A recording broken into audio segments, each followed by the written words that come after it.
Alright guys, I'm back, this time in my big red comfy chair, in my big red comfy sweater for the fall. But yeah, I am back, and today's video, as you see in the description, is going to be all about piercings and which ones that I have. I started putting piercings on my body and shit like that about 3 years ago, so still fairly new. I don't have that much experience more than other people. I wouldn't say that, but yeah, I started 3 years ago in sophomore year, and I haven't stopped since. So let's jump right into it. My first one was on my left ear, and that is my first lobe piercing. I got this one with an old friend of mine, and this was my tester to see if my mother would be cool with it, if she didn't flip the fuck out and shit like that. She obviously, of course, said no more piercings after, but doesn't look like I listened. Um, but yeah, that one was my first one. On the right ear, my first lobe, that was my second piercing. I don't know why and I spaced them out pretty far. Like I got this one done in May of 2014, and I got this one done in December. I don't know why I spaced it out. Well, I do know why. It was just to keep my mom from flipping the fuck out. But I don't know why I waited so soon as to do it, because the displacement it's not noticeable, but it's there. Like one's a little higher than the other because one is already used to being used and worn out and stuff like that, and it was stretched by the time I had put in this one. But moving on from that, my third piercing that I got in was my septum. I got that in my junior year of high school, and I was turning 17. I got it on my birthday. Um, I got that one because I really wanted a nose ring so bad. I'm probably gonna get a regular one of these days, but I really just wanted a nose ring really bad. But my mom fucking hates nose rings. She hates all facial piercings, but that one she had a specific disdain for. So I had to do it a little covertly and have something that I could just flip up like this and look like I not have it. So I used to wear a black bar and shit like that to hide it. Now that I'm a little older and I done with high school and college and shit like that, she's a little more chillaxed and cool with it. But she did say no more piercings. Like that's her thing. That she fucking hates all the holes in mine and my sister's body. Anywho, moving on. The fourth piercing that I have counts as two. That would be my industrial up top. Scaffold, industrial, the bar, whatever the fuck you want to call it. Wait, there we go. I have a little spike endings on it.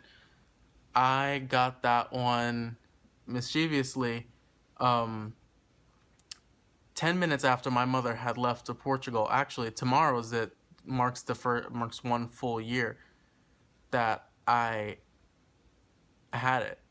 Yeah, the 3rd of September. So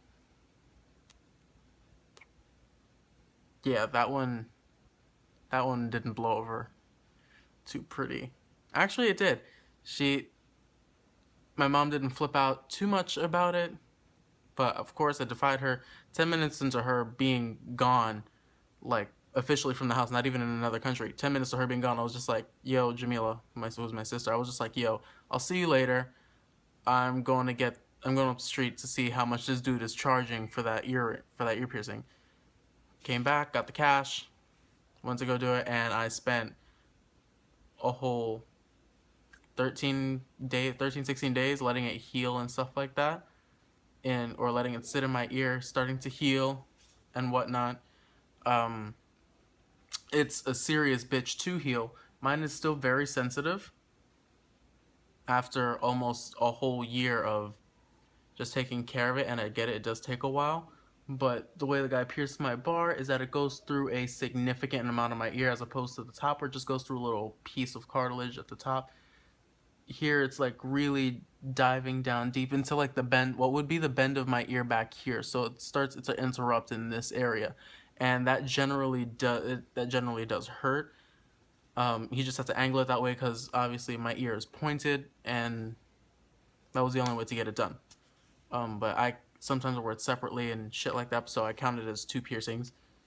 Because it's two holes and I could put two earrings in it. So that one was my fourth. My my fourth and fifth. My sixth and seventh, yeah. 1, 2, 3, 4, 5, 6, 7. Okay, yeah. My sixth and seventh one, sorry, I had to just count. My sixth and seventh one are my second holes. These gave me so much fucking trouble. Aside from the fact of like malcare and shit like that, because I just thought it would be like healing my first ones. No, apparently, my body did not like the piercings at all. But I was just like, let me stick it out and not take out the jewelry because I was just irritated even more from the state that it was.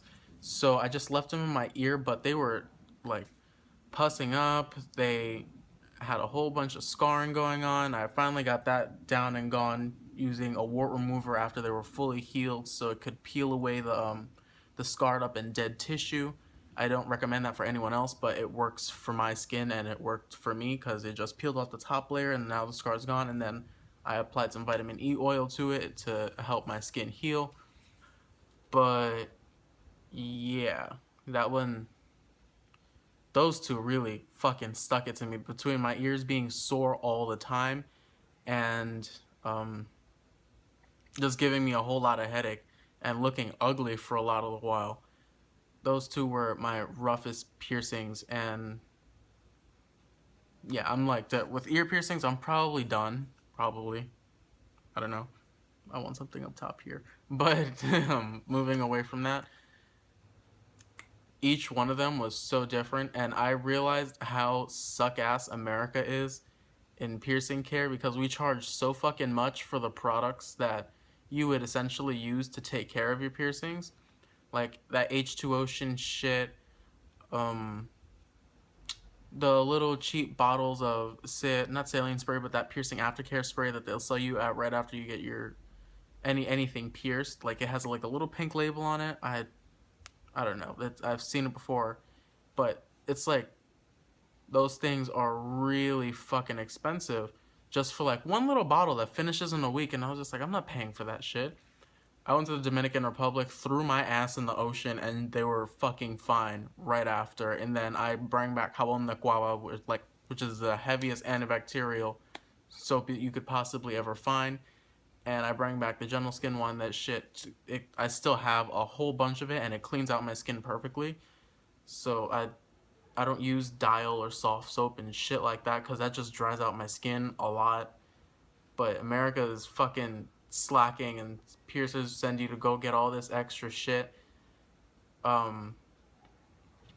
It just wasn't good for the health of my piercings. As to how I got each of them pierced, I faced scrutiny from like one person because that was the one person that went with me to go get a few of them. I got my lobes pierced by a gun. I was just like, look, dude, they're fucking healed. I get it. Guns are bad. You need to remove flesh in order for the flesh to heal so that your skin isn't traumatized because it's just sudden puncture from the gun. But I was just like, look, each one of my piercing, with the exception of my bar, and that was just $20, each one of my piercing costs like 5, 5, 5, 5, 10, and then 20. So I was just like, dude, that I don't give a fuck. It was no big deal. Like, to some people it may be a big deal, but I knew my body very well, and it was no big deal. The only reason why my second holes were reacting the way they did was because I was wearing a low quality metal that it was surgical steel. And after I had did my research and I started looking for an apprenticeship as a piercing artist, I got my hands on some implant grade stuff, and now my ears are just fine.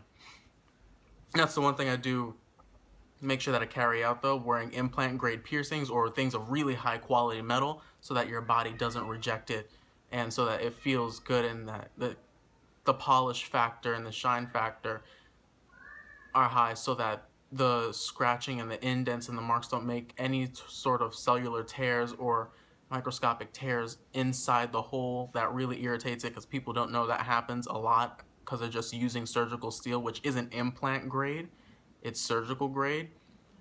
So it's different. The only other headache that I had a lot of time was with my bar with the second hole, because the um the threading would scratch the inside until I switched to an internal thread, which the endings screw inside the bar as opposed to the bar screws into the endings. So that I had to get my hands on, or else I would have had to take out this piercing. It bled a lot. Somebody hit me in the fucking ear with a volleyball when this was just like a month into it being pierced, and that fucking hurt. It tore the top hole a little bit, but it's fine now. Um, yeah, just be careful with your shit. But that's all the piercings that I have. Um, yeah, just go do your shit right. If you trust the dude you're doing it with, then just make sure he's clean. That's the next step, and make sure that he has the right equipment. I just didn't give a fuck about using the gun because he had the option. He asked me which one I wanted to use, the needle or the gun. I was just like, get it done. Just use the fucking gun. I didn't care. Um, but yeah, that's how this all went down. I probably want like a daith piercing or something like that. I've always had an affinity for the inner ear piercings, like the rook, daith, conch, tragus, and anti-tragus. I want a few of them, but that's at a later date, and of course I'm gonna fill you guys in when I get it. But yeah, that's it for this video today. And next time, hopefully after September, maybe like the second week in October, I'll put up a tattoo video, because that's when I'm going to start doing more of my tattoos on my body that I really, really, really, really want. I already have 2 right now, but I'll leave that for a later video. So other than that, I will see you guys later.